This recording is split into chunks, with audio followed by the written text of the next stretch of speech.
எம்மை புறம் உரைப்பதேன் என்ற தலைப்பில் இசைத்துதி உரைத்தொடரில் ஆசான்மா செந்தமிழன் அவர்கள் காரைக்கால் அம்மையாரின் அற்புத திருவந்தாதி பாடல்களுக்கு அளித்த உரை. இசைத்துதி உரைத்தொடர் நாள் 20. அனைவருக்கும் வணக்கம். இறை இசைத்தாய் காரைக்கால் அம்மை அருளிய அற்புத திருவந்தாதியின் 101 பாடல்களுக்கும் உரை விளக்கம் வழங்கும் தொடரின் இறுதி நாள் இன்று. எம்மை புறம் உரைப்பதேன் என்பது இன்றைய தலைப்பு.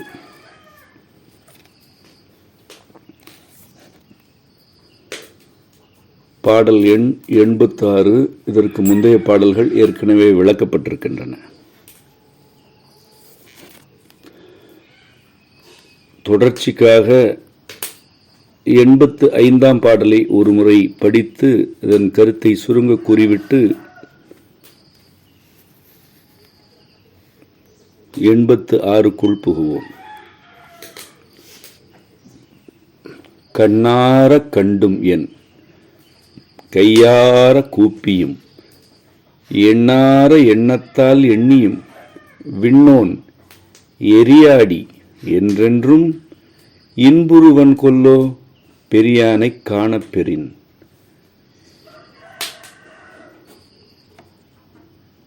பெரியான் ஆகிய ஐயனை காணும் பேறு எனக்கு கிட்டினால் நான் என்ன செய்வேன் தெரியுமா? கண்ணார கண்டுகொண்டே இருப்பேன், கையார கூப்பிக்கொண்டே இருப்பேன், எண்ணார எண்ணத்தால் எண்ணிக்கொண்டே இருப்பேன். அவன் விண்ணோன், அவன் எரியாடி,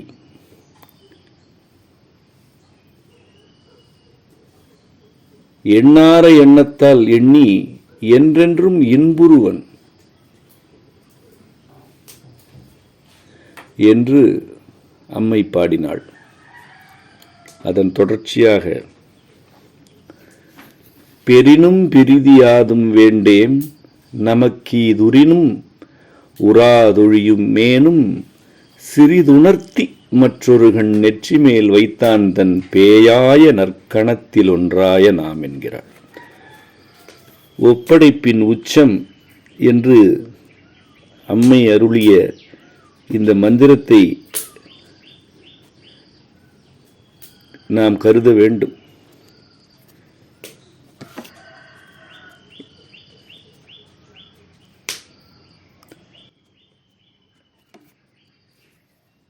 பிரிது யாதும் பெறுவதாக இருந்தாலும் வேண்டேம்.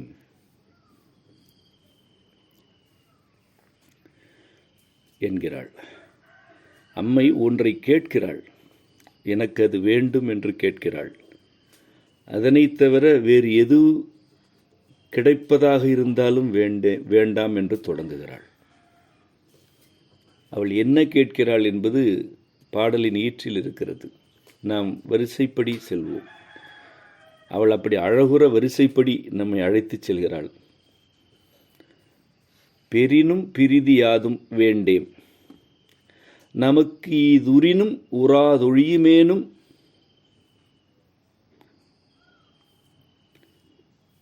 நமக்கு ஈது உரினும் என்றால் நமக்கு இவையெல்லாம் வந்து கிடைத்தாலும், தாமே வந்து கிடைத்தாலும், அதுதான் உறுதல் என்றால் தானே வருதல்.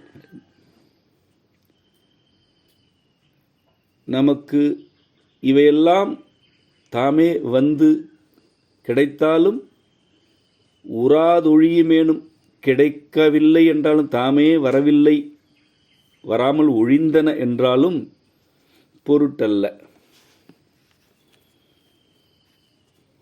சிறிதுணர்த்தி மற்றொருகண் நெற்றிமேல் வைத்தான்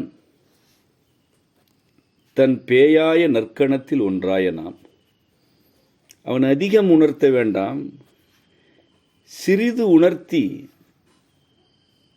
ஒரு கண்ணை நெற்றி மேல் வைத்தவனுடைய பேய்கள் ஆயும் நற்கணத்தில் ஒன்றாய நாம், அவனுடைய பேய்கள் நிறைந்த நற்கணம் ஒன்று உள்ளது. அந்த நற்கணத்தில் ஒரு பேயாக நாம் இருந்தால் போதும், அதுதான் வேண்டுதல் என்கிறாள். இதுதான் அவளுடைய வேண்டுதல்.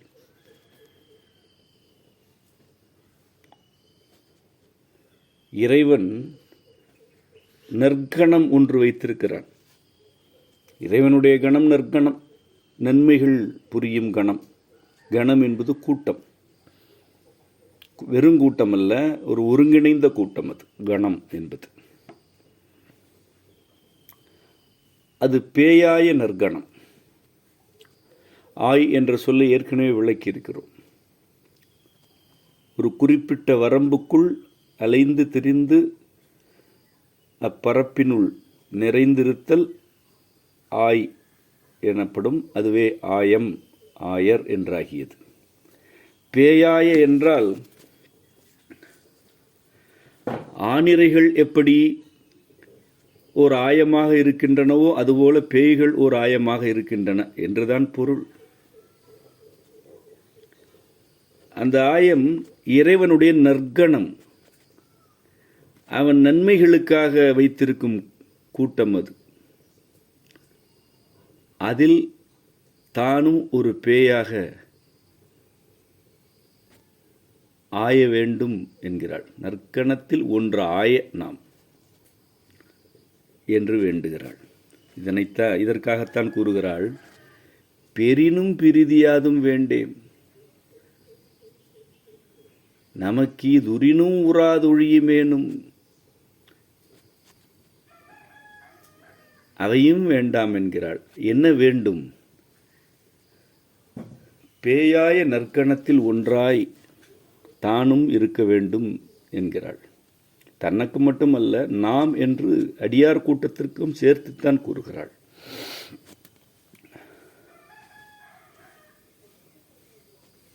இதற்கு முந்தைய பாடல் என்ன கூறியது? விண்ணோன் எரியாடி என்றது.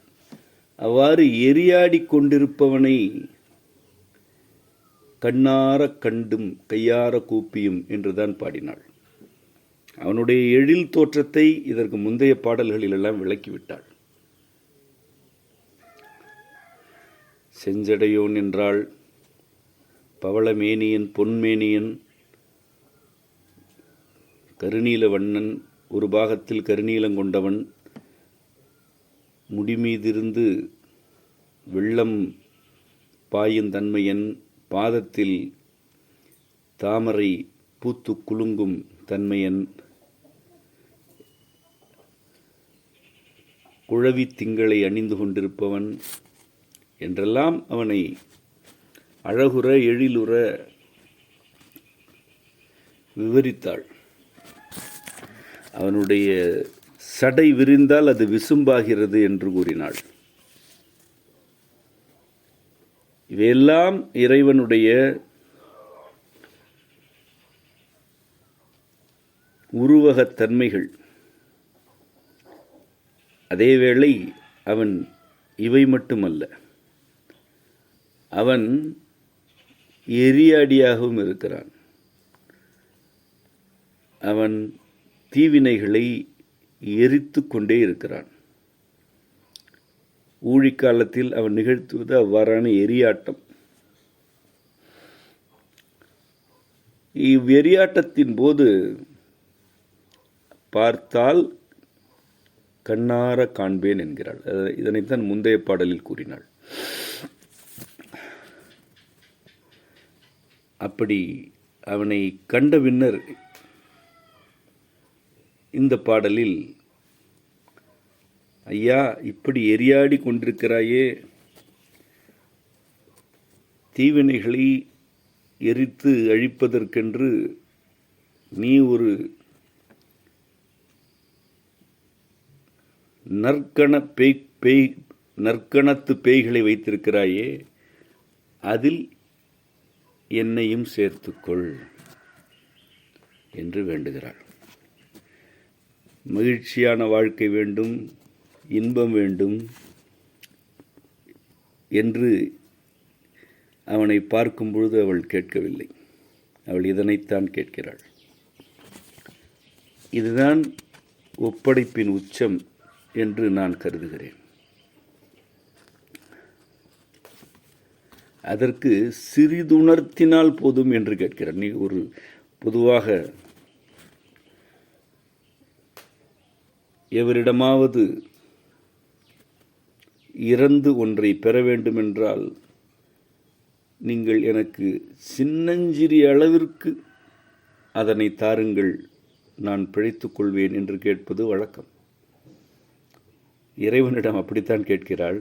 சிறிது உணர்த்தி கொடு எனக்கு, அது போதும், உன் கூட்டத்தில் வந்து உன் நற்கணத்தில் வந்து சேர்ந்து கொள்கிறேன் என்கிறாள். அடுத்த பாடல், நாமாலை சூடியும் நம்மீசன் பொன்னடிக்கே பூமாலை கொண்டு புனைந்தன்பாய் நாமோர் அறிவினையை பற்றினால் இயற்றேதடுமே எரிவினையை என்னும் இருள். இது யாவர்க்குமான வழிகாட்டல், வாழ்க்கைக்கான வழிகாட்டல். இறையியலில் இருந்து கொண்டு கதகதப்பாகவும் இன்பமாகவும் வாழ்வதற்குரிய திருநெறி இது. இது பிறருக்கு கூறுகிறாள். அவள் தனக்கு என்ன வேண்டும் என்று கேட்டுவிட்டாள். அது அவளுக்கு அல்லது அவளை ஒத்தவர்களுக்கு. ஆனால் அடியாருள் யாவருமே அப்படி இறைவனது பேயாய நற்கணத்துள் சேர்ந்து விட மாட்டார்கள்.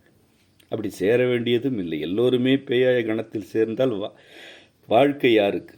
அந்த பேயாய நற்கணத்தில் சேர்வதே பிறர் வாழ வேண்டும் என்ற அன்பினால்தான். நான் பேயாக அவனோடு ஆடிக்கொள்கிறேன், நீ போய் உன் வாழ்க்கையை பார், உனக்கு தீங்கு நேராமல் நான் காக்கிறேன் என்பதுதான் அந்த நற்கணத்துடைய கொள்கையே. ஆகவே எல்லோரும் அங்கு சென்று விட வேண்டியதில்லை, சென்று விடவும் கூடாது என்பதுதான் அம்மையின் விருப்பம். தன்னை அப்படி அந்த பேயாய நற்கணத்துக்குள் ஒப்படைத்து கொண்டு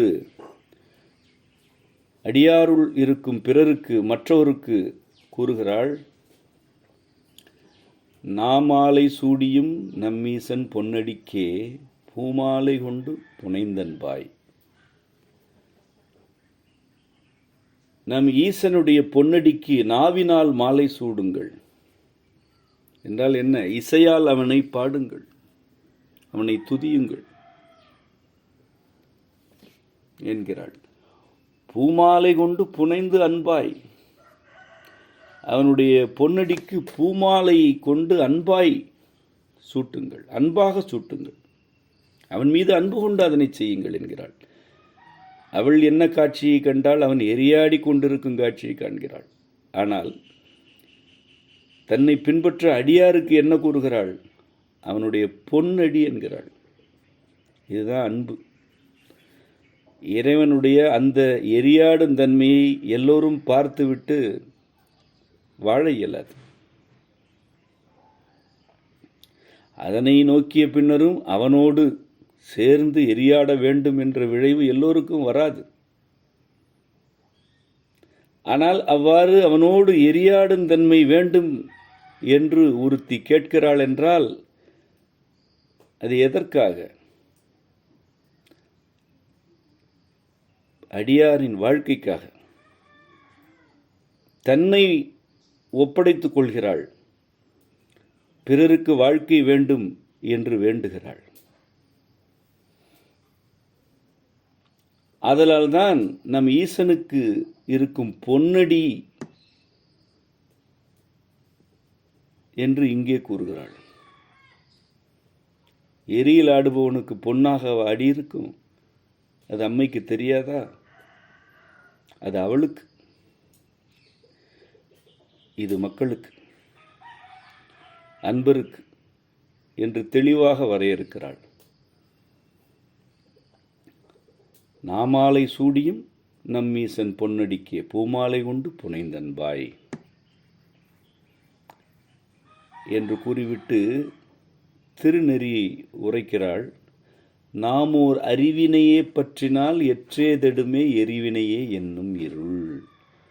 நாம் ஏதேனும் ஓர் அறிவை பற்றி கொண்டால் அது எப்படியாவது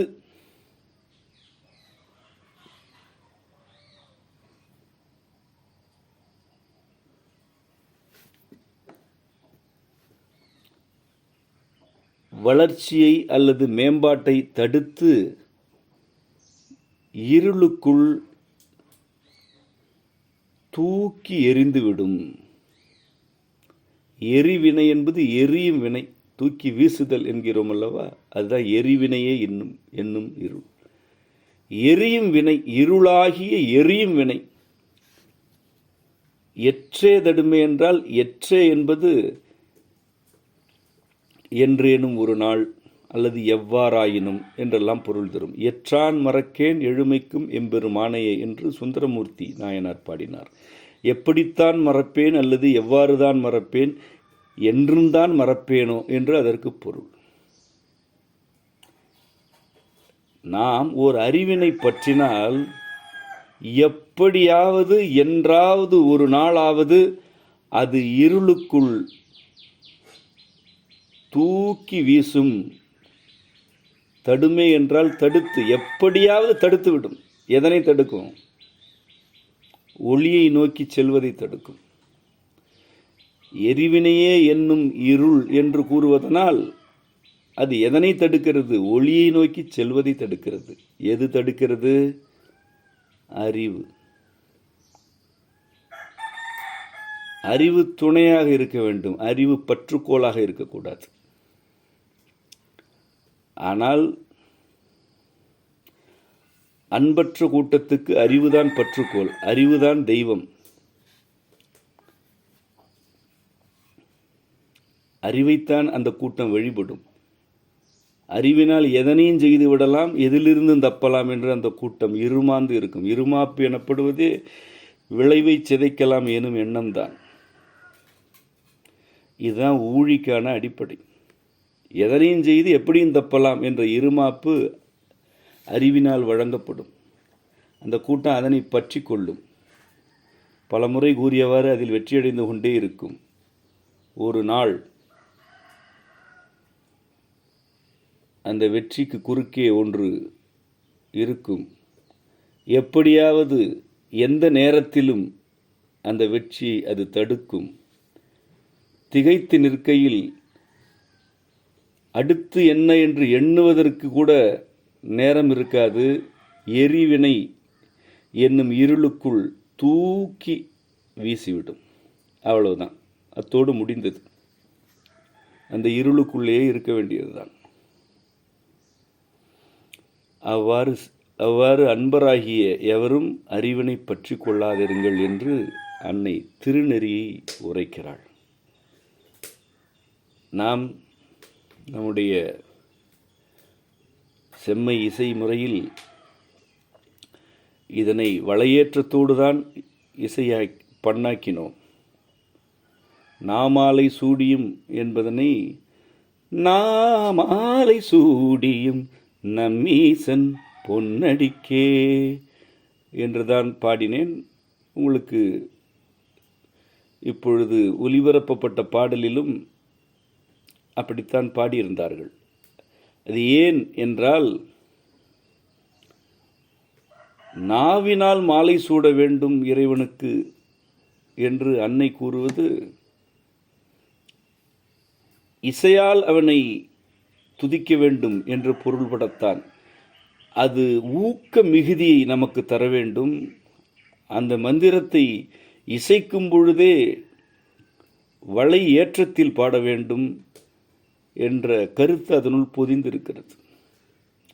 அதற்கேற்பத்தான் தாளமும் துடித்தாளம் அதற்கு தருகிடதோம் தருகிடதோம் தருகிடதோம் என்று துடித்தாளம் அதில் இருக்கும். அது அடியாருக்கு இன்பத்தை நல்கும். அறிவினை பற்றி கொண்டு இருளில் வீசி எறியப்பட்டோருக்கு அந்த தாளமே நடுக்கத்தை தரும். அம்மையே அப்படித்தான் அப்பாடலை இயற்றியிருக்கிறாள். இதுதான் அம்மை நமக்கு காட்டும் திருநெறி. அறிவை பற்றி கொள்ளாதிருங்கள், நம் ஈசன் பொன்னடியை பற்றி கொள்ளுங்கள். உங்களுடைய நாவு அவனுக்கு மாலை சூட வேண்டும்.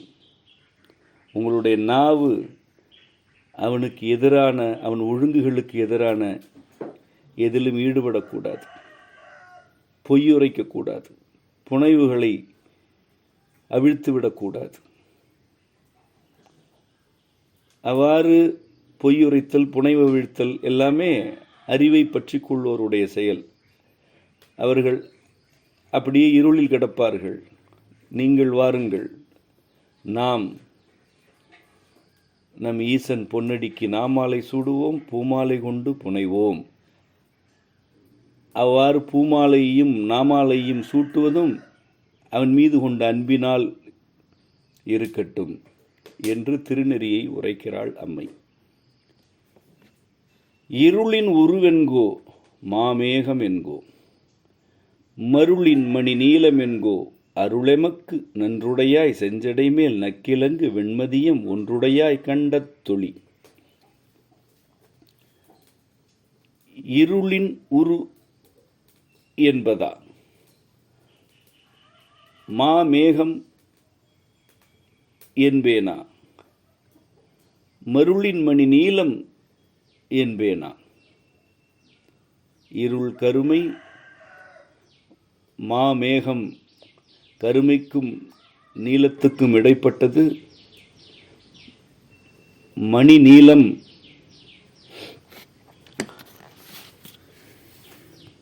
வெளிர் நீலம் என்று இருப்பது. கருமை, கருநீலம், வெளிர் நீலம் ஆகிய 3 வண்ணங்களை அடுக்குகிறாள்.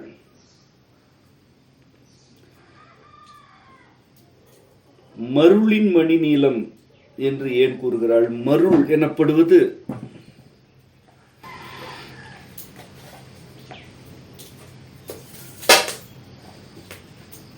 தெளிவு குறைந்த, பதட்டம் கொண்ட என்ற ஒரு உணர்ச்சி. அது ஒரு அறிவிலிருந்து எழும் உணர்ச்சி. மருள் என்பது தெளிவு குறைந்த, பதட்டம் கொண்ட நிலை. அது மணி நீலம் என்ற வண்ணத்தை உடையது என்கிறாள். இந்த நீல வண்ணம் மால் என்பானுக்கு உரியது என்று அவனுடைய கூட்டத்தாரால் கருதப்படுவது. அவள் இவ்வளவு நிகழ்ந்த பிறகும் அந்த கூட்டத்தை விடுவதாக இல்லை. இறைவனை இருளின் உருவமே நீதான் என்கிறாள். மாமேகம் எனும் கருமையும் கருநீலமும் கொண்ட வண்ணமும் உனது என்கிறாள். இந்த மணிநீலம் தெளிவற்ற பதட்டமான அறிவுக்குரியது என்று மாலை சாடுகிறாள். அந்த நீலமும் உனக்குரியதுதான் என்கிறாள். அருளெமக்கு நன்றுடையாய் செஞ்சடை மேல் நக்கிலங்கு வெண்மதியம் ஒன்றுடையாய் கண்டத்து ஒளி கண்ட தொழி. அருள் எமக்கு, எம்போன்றோருக்கு இறைவனுடைய அருள் உரியது. நன்றுடையாய்,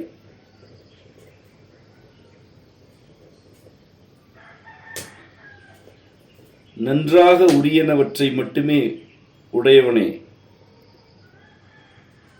செஞ்சடை மேல் நக்கிலங்கு வெண்மதியம் ஒன்றுடையாய். செஞ்சடை மேல் வெண்மதியம் இருக்கிறது. அது இப்பொழுது எப்படி இருக்கிறது? நக்கிலங்கு என்று இருக்கிறது.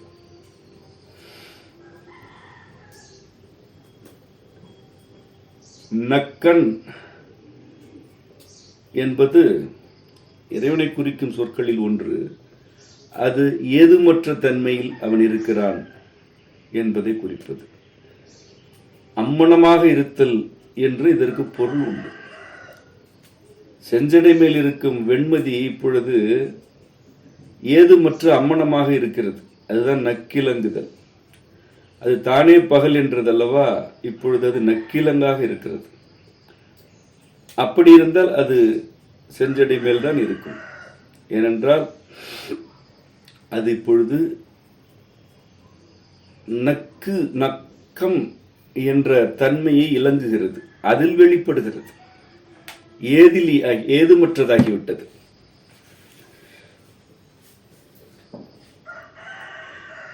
இறைவன் ஏதுமற்றவன் என்பதனால் அவனுக்கு நக்கன் என்ற ஒரு பெயரும் உண்டு. இங்கு அம்மை அச்சொல்லை அந்த வெண்மதிக்கு வழங்குகிறாள்.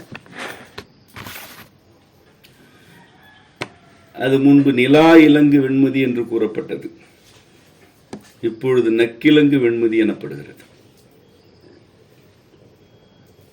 செஞ்சடை மேல் நக்கிலங்கு வெண்மதியம் ஒன்றுடையாய் கண்டத்தொளி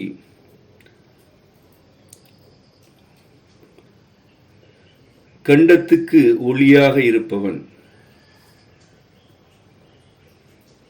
இருளின் உரு என்கோ, மாமேகம் என்கோ, மருளின் மணி நீலம் என்கோ என்று இருள் யாவற்றையும் உள்ளிழுத்துக் கொள்வது, அதுதான் அவனுடைய உருவே. ஆகவே எந்த வண்ணம் இருந்தாலும், எது இலங்கினாலும் வெளிப்பட்டாலும் அது இருளுக்குள் தான் சென்றடைய வேண்டும். இறைவன் இருளின் உருவாக இருப்பவன்.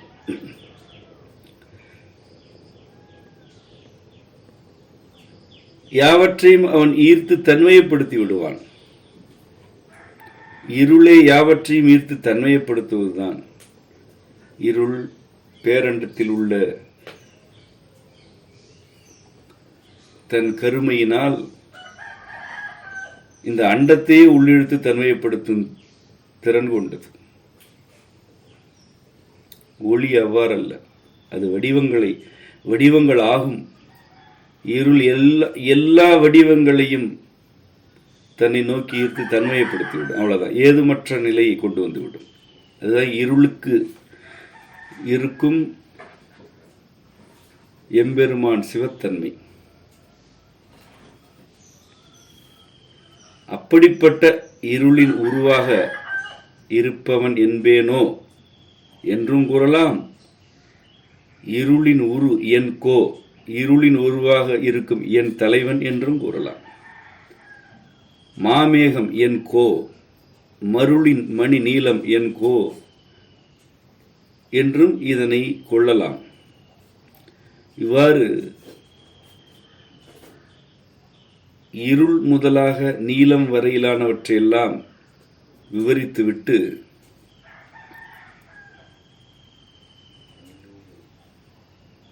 கண்டத்து ஒளி என்று முடிக்கிறாள். இப்படியெல்லாம் இருப்பவன் நாம் வாழும் கண்டத்திற்கு ஒளியாக இருக்கிறான் என்கிறார். நமக்கு அவன் ஒளி, ஆனால் அவனுடைய உண்மையான ஆழ்நிலை ஒரு ஒளி அல்ல, இருள். அவன் நமக்கு ஒளியாக இருக்கிறான் என்று கூறுகிறார். அடுத்த பாடல், ஒளிவிலிவன் மதனை ஒன்பொடியா நோக்கி தெளிவுள்ள சிந்தையினிற் சேர்வாய். ஒளி நஞ்சம் உண்டவாய் அஃதிருப்ப உன்னுடைய கண்டமிருள் கொண்டவாறென் இதனை கூறு. ஒளிவிலி வன்மதனை என்பது மிகுதியாக உரையாடப்படாத ஒரு கொள்கை. மதன் என்ற சொல் காம சுரப்புகளை ஊற்றெடுக்கச் செய்யும் ஒரு தெய்வத்தின் குறியீடு.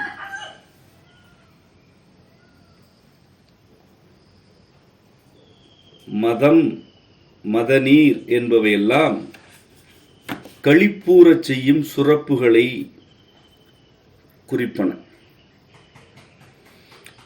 இதுதான் மண் மதன் என்று வளர்ச்சியடைந்தது. மண் என்பது பெருகும் என்ற பொருள் கொண்டது. பெருகும் மதன நீரை உடையவன் மண் மதன்.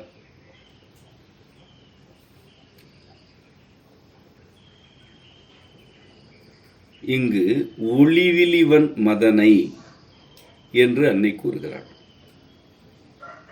ஒளிவிலி வன்மதன், ஒளிவு இல்லாத வன்மையான மதன். அவன் ஒளிவதில்லை, அவன் வெளிப்படுகிறான். வன்மதன், அவன் எதனை செய்கிறானோ அதனை வன்மையாக செய்கிறான். அவ்வாறு ஒளிவில்லாத வன்மதனை ஒன் பொடியா நோக்கி, ஒன் பொடியா என்பதனை ஒன்பு ஒடியா என சீர்பிரித்து சொல் விரித்து கொள்ள வேண்டும். ஒன்பு ஒடியா நோக்கி தெளிவுள்ள சிந்தையினில் சேர்வாய்.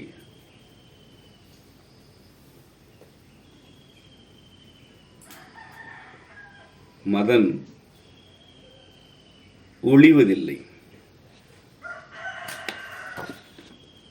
அவன் வன்மை எனும் தன்மை கொண்டவன். மதன நீரே அப்படித்தான், அது வன்மையாகத்தான் ஊறும். அந்த சுரப்பு அந்த இயல்பில் தான் இருக்க வேண்டும். அது எப்பொழுது ஊற்றெடுக்க வேண்டுமோ அப்பொழுது அது வன்மையாகத்தான் ஊற்றெடுக்க வேண்டும். அது வலிமையுடன் இருக்க வேண்டும் என்பது கருத்து. வரம்பற்று இருக்க வேண்டும் என்று புரிந்து கொள்ளக்கூடாது. வலிமை வன்மை என்பதெல்லாம் வரம்பற்ற தன்மை அல்ல. வலிமையுடன் ஒன்று இருக்க வேண்டும் என்றால் அது திறனுடன் இருக்க வேண்டும் என்று பொருள். ஆகவே ஒளிவிலி என்று இருக்கும் வன்மதனை எப்படி நோக்க வேண்டும் என்று அன்னை அற்புதமாக திருநெறி காட்டுகிறாள், வாழ்க்கைக்கு வழிகாட்டுகிறாள். ஒன்பு ஒடியா நோக்கி, ஒன் என்பது ஒளி, சிந்தை தெளிவு ஆகியவற்றை குறிப்பது. அந்த தெளிவு ஒடிந்து விடாமல், ஒளி மங்கி விடாமல் நோக்கி என்கிறாள். கீழே இன்னும் விளக்குகிறாள். அதே கருத்தை நேரடியாக சொல்கிறாள். தெளிவுள்ள சிந்தனையில் சேர்வாய். மதன் எனப்படும் அவன் வலிமையாக இருப்பவன், அவன் ஒளிவில்லாதவன். அவனை நீ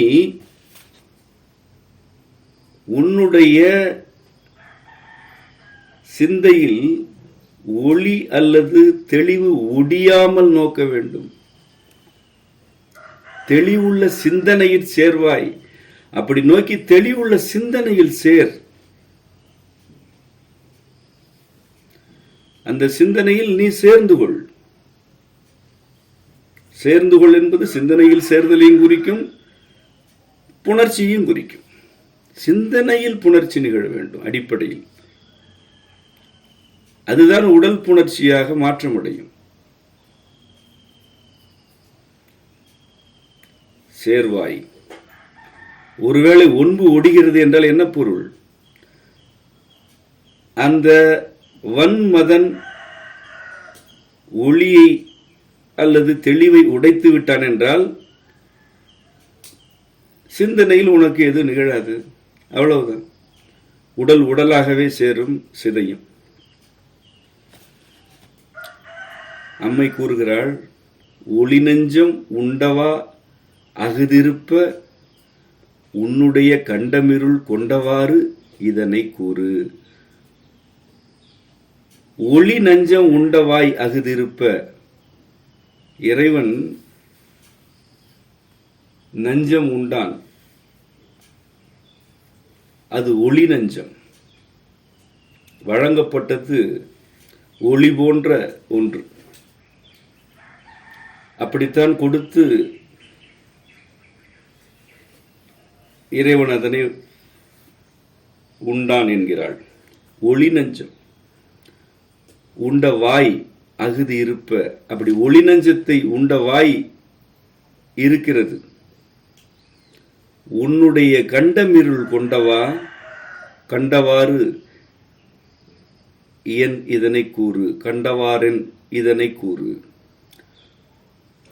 உன்னுடைய கண்டம் இருள் கொண்ட வாறு என்றால் கொண்ட முறை. அவ்வாறு கண்டம் எவ்வாறு இருள் கொண்டதோ அதனை இங்கு கூறு என்கிறாள். என்ன இரண்டுக்குமான உறவு? வன்மதன் ஒளி போன்றவன், அவன் ஒளிவிலி. அவனை உன்னுடைய அகத்தில் உள்ள ஒளி ஒடியாத அளவிற்கு நோக்கி தெளிவுள்ள சிந்தனையில் சேர்ந்து கொண்டால் அது நெறி.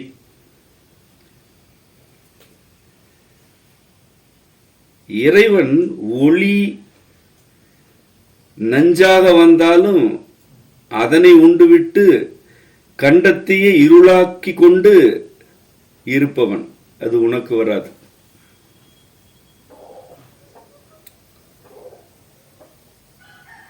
இறைவனுக்கு ஒளி நஞ்சம் வழங்கப்பட்டால் அதற்கு நேர் என்ன?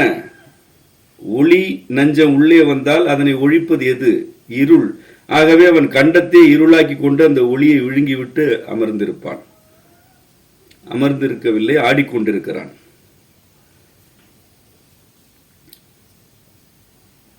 அவன் அப்படி. உன்னுடைய கண்டம் இருள் கொண்டவாறு என் இதனை கூறு.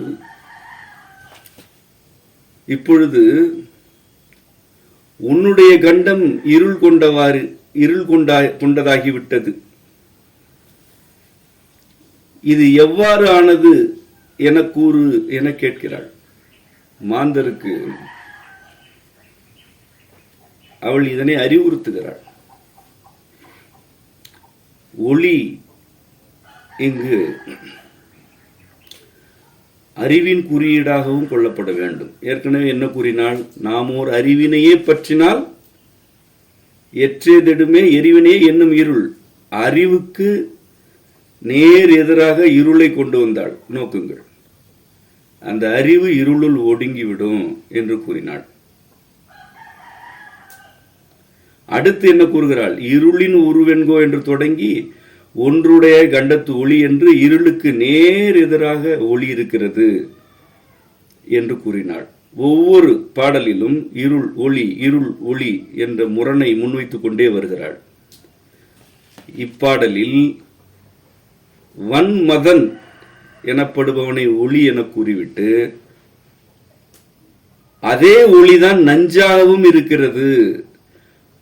அதனை இறைவன் விழுங்கி கண்டத்தை இருளாக்கி விடுவான். ஆனால் அது மாந்தருக்கு உரியதல்ல. ஆகவே அந்த வன்மதனை ஒன்பு ஒடியாது நோக்கி தெளிவுள்ள சிந்தனையில் சேர்வாய் என்று நெறிப்படுத்துகிறாள்.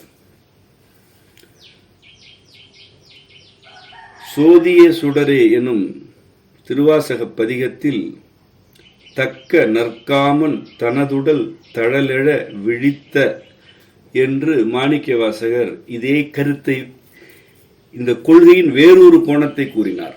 அதில் என்ன கூறுகிறார்? இறைவன் தன்னுடைய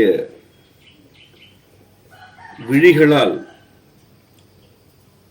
காமனுடைய உடலுக்கு வெப்பம் ஊட்டினார் என்று கூறுகிறார். மிக அழகாக கூறுகிறார்.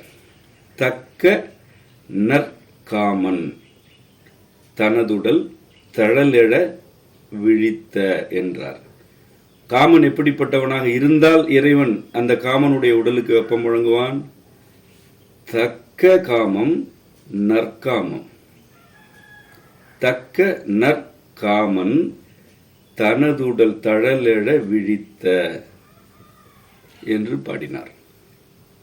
காமனை இறைவன் எரித்தான் என்று உரை எழுதி கொண்டிருக்கிறாள். காமனை எரித்துவிட்டு மனிதருக்கு புணர்ச்சி வழி இல்லாமல் செய்பவன் அல்ல இறைவன். அவனே உமையொரு பாகமாக இருந்து புணர்ச்சியின் குறியீடாக இருக்கிறான். அவனே ஆவுடையார் திருமேனியாக இருந்து ஆண்மை பெண்மை புணர்ச்சியை வலியுறுத்தி கொண்டிருக்கிறான். அவனே படைப்புக்கு அடிப்படையாக இருக்கிறான். புணர்ச்சியே குற்றம் என்றால் படைப்பு அழிகிறது என்று பொருள். அந்த கருத்தெல்லாம் நம்முடைய இறையிலே இல்லை. அம்மையாரே ஒளிவிழி வன்மதனை ஒன்பொடியா நோக்கி தெளிவுள்ள சிந்தனையில் சேர்வாய் என்கிறாள்.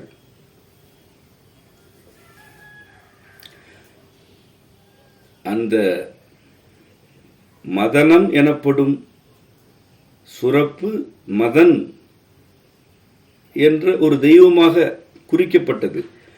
அந்த மதன் எனும் குறியீடு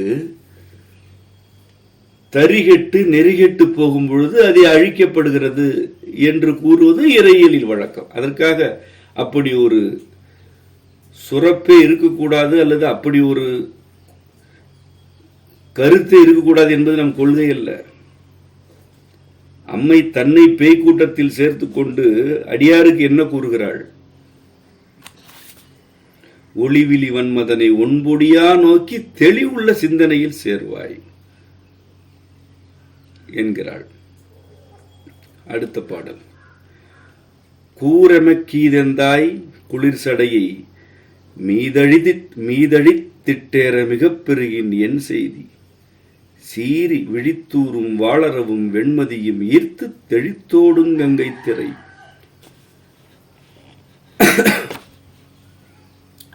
கூறு எமக்கு ஈது எந்தாய், எமக்கு உன்னுடைய ஒரு கூரை நல்கினாய் அருளினாய் என் தாயே, குளிர் சடையை மீது அழித்திட்டு ஏற மிக பெருகின் என் செய்தி சீறி விழித்தூரும் வாளரவும் வெண்மதியும் ஈர்த்து தெளித்தோடும் கங்கை திரை.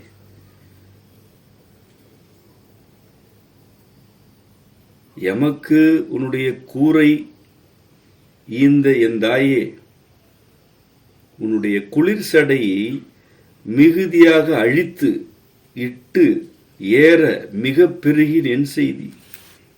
குளிர் சடையை மிகுதியாக அழித்து அந்த வெள்ளம் ஏற்றம் எடுக்க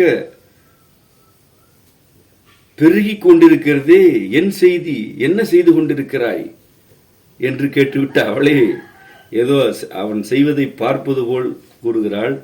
சீறி விழித்தூரும் வாளரவும் வெண்மதியும் ஈர்த்து தெளித்தோடும் கங்கை திரை. இந்த வாளரவம் தெரிந்து கொண்டிருந்தது அல்லவா, அதனையும் அந்த வெண்மதியையும் ஈர்த்து தெளித்தோடும் கங்கை திரை. இந்த இரண்டையும் ஈர்த்து தலையிலிருந்து பொங்கும் அந்த வெள்ளம் அரவத்தை வெண்மதியும் மிதித்து கொண்டு புரட்டி அடித்து ஓடுகிறதா. தெளித்து என்பது மிதித்து மூழ்கடித்து என்ற பொருள் கொண்டது. நுட்பச்சொல், ஒவ்வொன்றும் நுட்பச்சொல். ஆறு வெள்ளமாக போகிறது என்று குறிப்பதற்கு எத்தனையோ சொற்கள் இருக்கின்றன. அவள் தெளித்தோடு என்கிறாள், மிதித்து ஓடும் கங்கை திரை என்கிறாள். அந்த இரண்டையும், அது ஏன் அந்த இரண்டும் அப்படி கங்கையினால் மிதித்து இழுத்து செல்லப்படுகின்றன? இந்த வாளரமும் சீறி விழித்து ஊர்கிறது, அது சீறுகிறது, விழித்து ஊர்ந்து கொண்டிருக்கிறது. இந்த வாளரவம் எல்லாம் உறங்கவே உறங்காது என்று இதனை கொள்ளலாம். அது இந்த வாளரவங்களுக்கு உறக்கமே இருக்காது. அது சீறிக்கொண்டே இருக்கு. யாராவது அடிப்பார்களோ என்று கருதும், அல்லது யாராவது அப்புறப்படுத்தி விடுவார்களோ என்று கருதும், அல்லது யாராவது வந்தால் தீண்டி விடலாம் என்று கருதும். ஆக அது உறங்காது, விழித்து ஊறுகிறதா, விழித்து ஊர்ந்து கொண்டே இருக்கிறது. அது வாளரவத்தின் நிலை. வெண்மதியை பற்றி ஏற்கனவே பலமுறை கூறிவிட்டாள். இந்த வெண்மதி இந்த இரண்டையும் ஈர்த்து தெளித்தோடும் கங்கை திரை மிதித்து புரட்டி மூழ்கடித்து கங்கை ஒரு திரையாக இருக்கிறது. அவ்வளவுதான், முடிந்தது. இனிமேல் கங்கை திரையைத்தான் பார்க்க முடியும். உள்ளே இந்த வெண்மதி வாளரவம் இருக்கிறது அல்லவா, அது தெரியாது. அதனால்தான் கங்கை திரை என்கிறாள். அவ்வளவுதான், முடிந்தது, மூழ்கடிக்கப்பட்டன.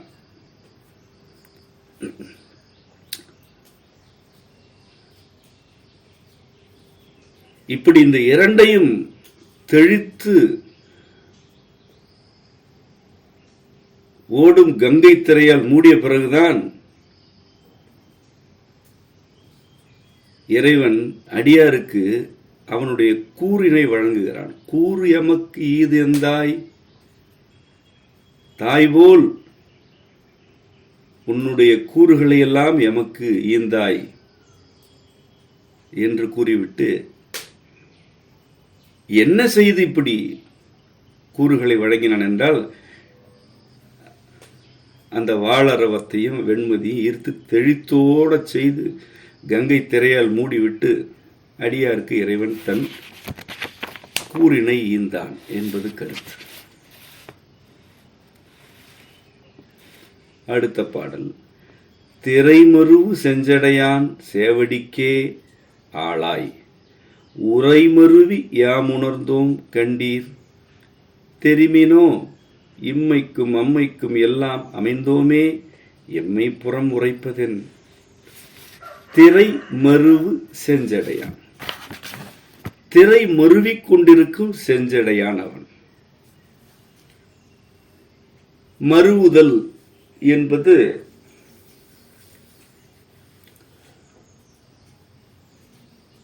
ஒரு நிலையற்ற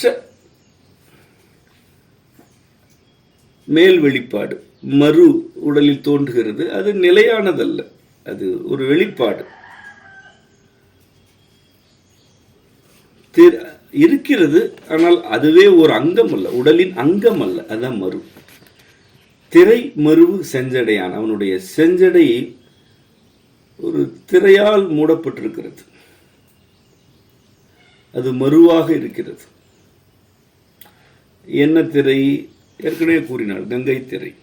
அந்த கங்கை தனக்குள் என்ன எவற்றை வைத்தழித்து கொண்டிருக்கிறது என்று கூறப்பட்டுவிட்டது. அது இப்பொழுது ஒரு திரை மருவாக செஞ்சடை மீது இருக்கிறது.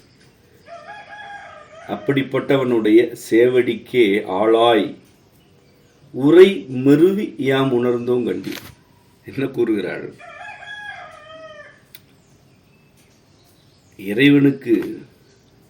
இறைவனுடைய சேவடிக்கு ஆளாயிருக்கிறோம். உரை மருவி யாம் உணர்ந்தோம். அவனுடைய கருத்துக்களை எல்லாம் தெளிவாக நாங்கள் உணரவில்லை, மருவி உணர்கிறோம், உரை மருவி உணர்கிறோம். அவன் என்னென்னவெல்லாமோ உணர்த்துகிறான், பொருள் புரியவில்லை. அந்த உரையெல்லாம் மருவிதான் யாம் உணர்கிறோம். அவன் என்ன கூறுகிறானோ அதை அப்படியே உணர்ந்து கொள்ளவில்லை, புரிந்து கொள்ளவில்லை. பிழையாக, தவறாக, இது அது என்ற வேறுபாடு இல்லாமல் கூட நாங்கள் உரை கொள்கிறோம் என்கிறாள். அம்மையே இப்படி கூறுகிறாள். அவன் உணர்த்துபவற்றை நான் தெளிவான உரையாக பெறவில்லை, மருவிதான் உணர்கிறேன் என்கிறாள் அம்மையே. உரை மருவி யாம் உணர்ந்தோம் கண்டீர். பாருங்கள், அவனுடைய திரைமருவு செஞ்சடையான் சேவடிக்கு நாங்கள் ஆளாக இருக்கிறோம், சேவடிக்கே ஆளாய் இருக்கிறோம். உரை மருவி யாம் உணர்ந்தோம் கண்டீர். அவன் என்ன மறை நூல்களை உரைக்கிறானோ அல்லது கொள்கைகளை உரைக்கிறானோ அவற்றை தெளிவாகவெல்லாம் உணரவில்லை, மருவித்தான் உணர்ந்தோம் பாருங்கள் என்று கூறிவிட்டு, தெரிமினோ இம்மைக்கும் அம்மைக்கும் எல்லாம் அமைந்தோமே. தெரிமினோ என்றால், தெரி என்றால் தேர்வு, தேர்ச்சி என்பது அடிப்படை பொருள். தெரிமினோ, அவன் என்ன தேர்வு செய்தானா என்ன எங்களை? இம்மைக்கும் அம்மைக்கும், இப்பிறவிக்கும் அப்பிறவிக்கும் எல்லாம் அமைந்தோம். அவனுடைய ஆளாக இப்பிறவிக்கும் அப்பிறவிக்கும் நாங்கள் அமைந்தோம். தெரிமினோ அமைந்தோம். அவன் என்ன தெரிவு செய்தால் எங்களையெல்லாம் எப்படி தெரிவு செய்வான்? அவன் உணர்த்துபவற்றையே உரை மருவிதான் புரிந்து கொள்கிறோம். தெரிமினோ இம்மைக்கும் அம்மைக்கும் எல்லாம் அமைந்தோமே என்று கூறிவிட்டு, எம்மை புறம் உரைப்பதென்? எம்மை பற்றி ஏன் புறம் பேசிக் கொண்டு திரிகிறீர்கள் என்று கேட்கிறார். இறைவனுடைய அடியாராக இருப்போரை பற்றி அன்பிலா கூட்டம், செருக்கு கொண்ட கயமை கூட்டம் புறம் பேசிக் கொண்டுதான் தெரியும். என்னவெல்லாம் கூறக்கூடாத எல்லாவற்றையும் கூறும். தன்னெஞ்சறிந்து பொய் சொல்லும்.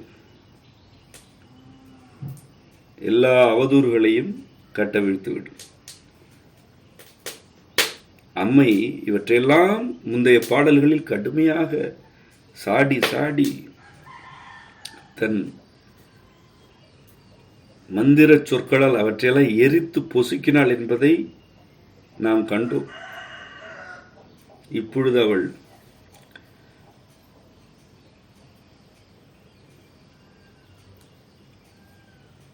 களிப்பில், உவகையில் அந்த கூட்டத்தை பார்த்து கேட்கிறாள்,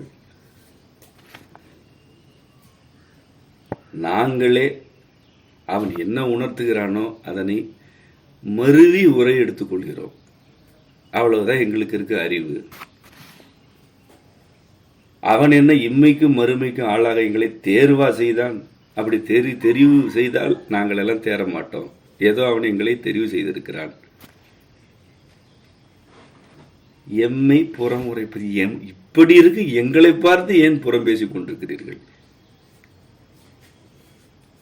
என்று அடியாருக்கும் இறைவனுக்குமான உறவை பொறுத்து கொள்ளாத புறத்தார் கூட்டம் புறம் பேசுவதை அற்புதமாக கேள்வி எழுப்புகிறாள். அவள் கேள்வியெல்லாம் எழுப்பவில்லை, அவளே அந்த கூட்டத்தில் கேள்வி எழுப்ப போகிறாள். ஒரு வகையில் அந்த கூட்டத்தை பகடி செய்கிறாள். ஏனென்றால் நீங்கள் தான் அறிவாளிகள் ஆயிற்றே. ஏற்கனவே என்ன கூறினாள்?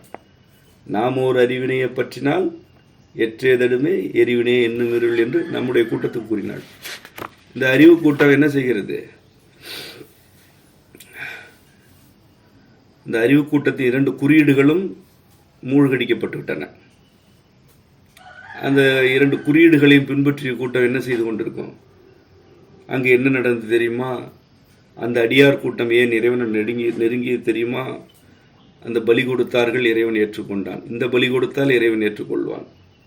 அந்த வேதத்தை ஓதினால் ஏற்றுக்கொள்வான், இந்த வேதத்தை ஓதினால் ஏற்றுக்கொள்வான். இப்பொழுது அது அடங்காது. அது அடங்காமல் வெளியே புறம் பேசிக் கொண்டிருக்கும். அதனால் அம்மை கூறுகிறாள், வேதத்தை ஓதியெல்லாம் அவனோடு சேரவில்லை. நாங்களே உரை மருவி உணர்ந்தோம். தெரிவு செய்வதற்கு வாய்ப்பே இல்லை. எப்படியோ அவனுக்கு ஆளாக எல்லா பிறவிகளுக்கும் எங்களை அவன் சேர்த்து கொண்டான். உங்களுக்கு என்ன இதில் புறம் பேசுவதற்கு இருக்கிறது? எம்மை புறம் உரைப்பதென் என்று கேட்கிறாள்.